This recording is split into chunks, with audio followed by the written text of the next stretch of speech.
Hey everyone, welcome back to my channel, and I have another special unboxing. I know I say this every time because every time I do it, it is that much more special than the last one I've done.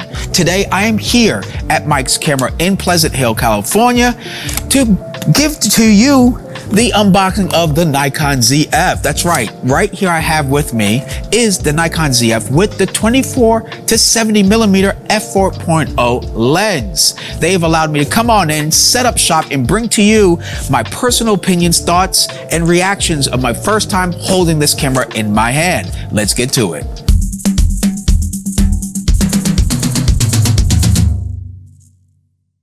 All right, so let's get to unboxing the ZF. So it comes in this gray, funky looking box, which is new because normally they're all black. You have the manuals right here, which we're going to put aside, which I do every time I buy a camera. First things first, with this kit, we have the 24 to 70 millimeter f4 lens, which is a lens we all know about because most of our Nikon cameras come with this as an option for the kit. There is another kit available for the ZF, which is the 40 millimeter f2.0 lens, which I would personally be picking up if I were to get the ZF. But you do have this option if you don't have a medium zoom lens. This is a great all-around walking around. It's super sharp, and it'll get you through most things, quite honestly. I personally have the 24 to 70 f2.8 lens, so there is no need for me to get this kit lens. But for a beginner or just want to be an enthusiast, fantastic option for you. And obviously you could shoot as wide as the 24, and then you can do your portraits at 35, 50, etc. Great lens. So we'll put that right on over here. We also have your lens hood right here, so that would be for that lens. Now let's get down to the real deal, Holyfield, why we all came here. We also have the camera body itself. Immediately I can tell it is lighter than my Z8. Okay, let's put this right over here. Immediately tell it's much lighter than my Z8. Thinner for sure. It feels good to me. It feels exactly what I expect. Compared to the Z8, it's lighter. I mean, this thing is much lighter, incredibly lighter than that. You have all your textile dials right here, which is very tactile, and that is literally what made me very interested in this camera. You have your shutter speed options right there. You have your exposure compensation on and off switch right there.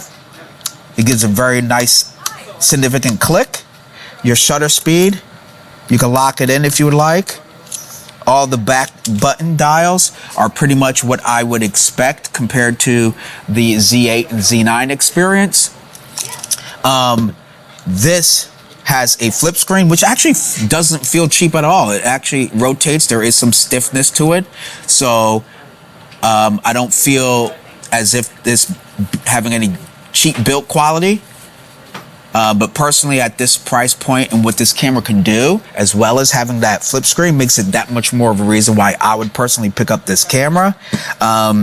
I just recently went to Greece, as many of you know, and this would have been the camera I would have brought with me if this camera was available and I had bought it before I left. This to me would be a great option for vacations, for those travel photography, for that everyday photography.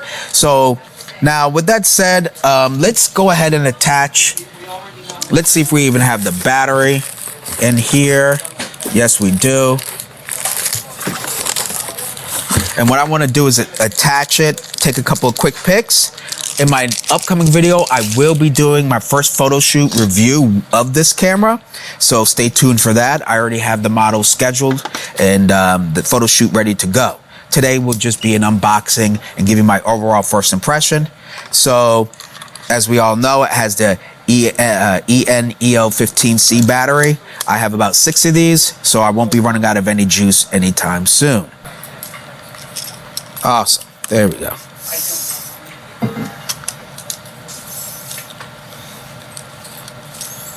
Wow.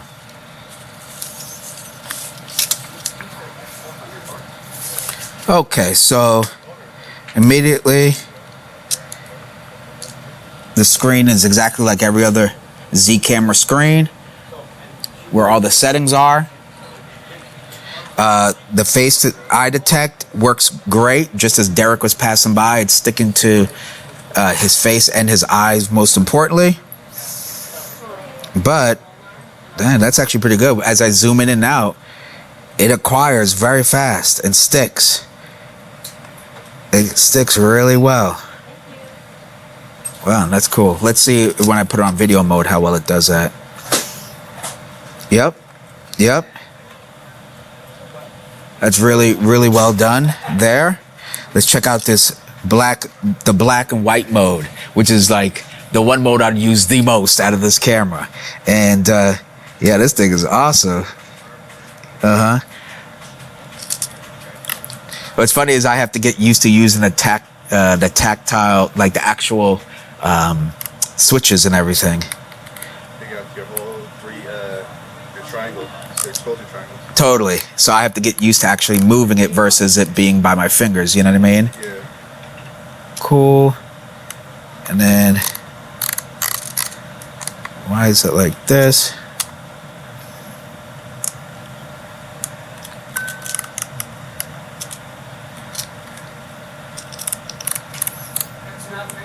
Oh yeah, very cool.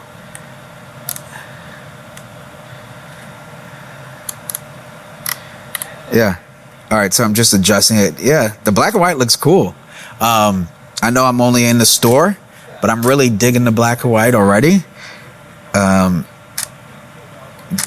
autofocus is exactly what I would expect. If it was anything less than what I would expect from what I'm already getting from the Z8 or Z9, I'd definitely be a little upset. But it's doing a great job. But what I want to do is put it through its paces. And as I mentioned, I already have a photo shoot planned for this camera. In terms of handle, it's definitely different from the Z8. You do notice, because of the retro design, you have a less of a grip than the Z8. But the caveat to that is that it's a very cool looking camera. Let's just be honest, okay? It's a pretty kick-ass camera, but the price is amazing. For only $19.99, you're getting a camera that will give you or produce quality images such as the Z8, but for half the price. And you're getting fantastic video capabilities, which was what I was really amazed with this camera. You're still getting your 4K 120, you're getting your 460, your 4K at 30, all built into this very compact camera that's pretty lightweight. So I'm going to go ahead and put up the Z8 and Z9 for you to see the comparison of the body sizes to the ZF. All right, so what I have here are its fellow brother and sister Nikon cameras here, which is the Z8 and the Z9. As you can tell, it's slightly shorter, just as wide as the Z8, right? Just as wide as the Z8, but definitely shorter than the Z8. And obviously a good third, maybe more, shorter and smaller than the Z9 right there. So it does have a unique place in compared to the Z8 and Z9. And I want to share that with you because I'm one who owns the Z8 and Z9. These are both my cameras. And I'm letting you know that even for myself, this has a unique space and serves a unique purpose for me, that I'm willing to go out and consider this camera, because not every day do I want to walk outside with something as solid as Z8 or a Z9. Sometimes I just want to enjoy photography for photography's sake, but I don't want to buy a whole new set of lenses. The ZF allows me to still be able to produce the high quality images that I get from the Z8 and Z9, but yet looking less like a photographer when I'm out and about. And for security purposes, you can't beat that as well. If you ever pick up another camera bag, because we all know we got at least 3 of them, this can fit into anything that's available out in the market. A shoulder sling bag, your shoulder bag, a straight up backpack, either way, a rolling bag. ZF, you could fit very easily, very comfortably, and get you to enjoy photography and not be weighed down by the process of taking your photos. So here we go right here. Again, you got the ZF, Z8, and Z9. So what I decided to do was put on one of my most favorite lenses that I have for the Nikon Z mount, and that's the 50 f1.2mm prime lens. And I use this prime lens by far the most out of all my Nikon Z lenses. And so if it's got to feel nice on this camera, yes, immediately being that how light this body is, it is front heavy, but overall, it's not heavy overall. Because it is lighter than the setup when I use this lens with the Z8. It is lighter than that, but with this lens, with this body, it definitely has more weight toward the front of the element, but it's totally doable for me to continue to enjoy this lens the way I do. I can see myself definitely using the black and white mode a lot with this setup for street photography. And let's go ahead and turn this on. Yeah, this bad boy is pretty awesome. Let's go ahead. There we go. Yeah, this is pretty. Yeah, no, it requires the autofocus nice and sharp. It's nice and sharp. Very quick. And yeah, that's nice. Let's go ahead and take a look at the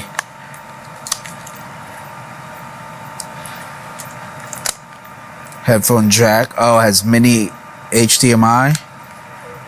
Well, that's one area that stinks. I wish it had a full HDMI, but obviously they had to conserve space.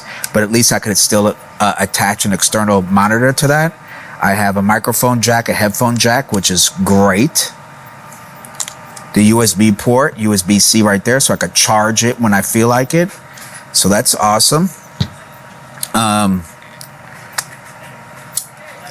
Here's where the cards go on the bottom, as many of you know from my initial review of the ZF. So right here, I could put in my SD card and micro SD. What else is there?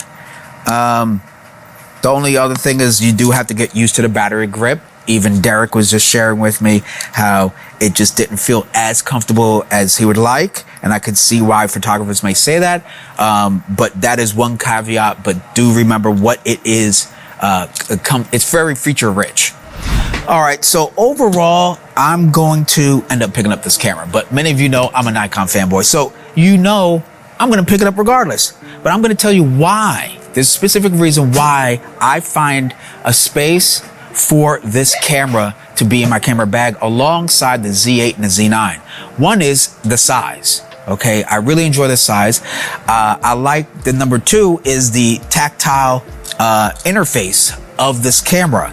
Everything you got to touch and move. It's a really cool retro experience to photography, and I'd be using this more than likely for vacations, travel, as well as everyday enjoyment of photography. I don't want to feel like I'm still in the studio or I'm working on the next project. This camera allows me to just take a step back and enjoy myself, as well as be able to create more content for all of you. So this camera is going to allow me to still be able to flip the screen, record my video for all of you while I'm on the go, but then yet go right back to photography mode and get some photos done.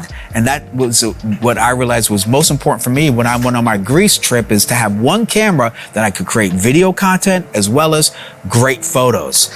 This camera is going to allow me to do that. And being the size that it is, and it's weather sealed, I'm going to be able to do that in a more compact form factor, and being able to fit into all my travel bags when I'm on the go. So personally, I cannot wait to show you all my first photo shoot and the results of the photos I take with this camera. Now, all you got to do is subscribe to my channel to stay tuned. Of course, if you have any questions, comments, concerns, make sure you post them down below. And if you want to check out this camera for yourself, head on over to mikescamera.com or any of their 9 locations, 4 here in the Bay Area, 5 over in Colorado. And you could go down, talk to any of their sales reps about checking out the Nikon ZF for yourself. Again, I am here at the Pleasant Hill, California Mike's Camera store. Feel free to come on down. Let them know that I sent you. If you enjoyed this video and you would like to see more, don't forget to press that like, share, subscribe, and yes, smash that bell icon to get notifications for my upcoming content. I'm Robert Silver, and until next time, keep shooting and stay creative.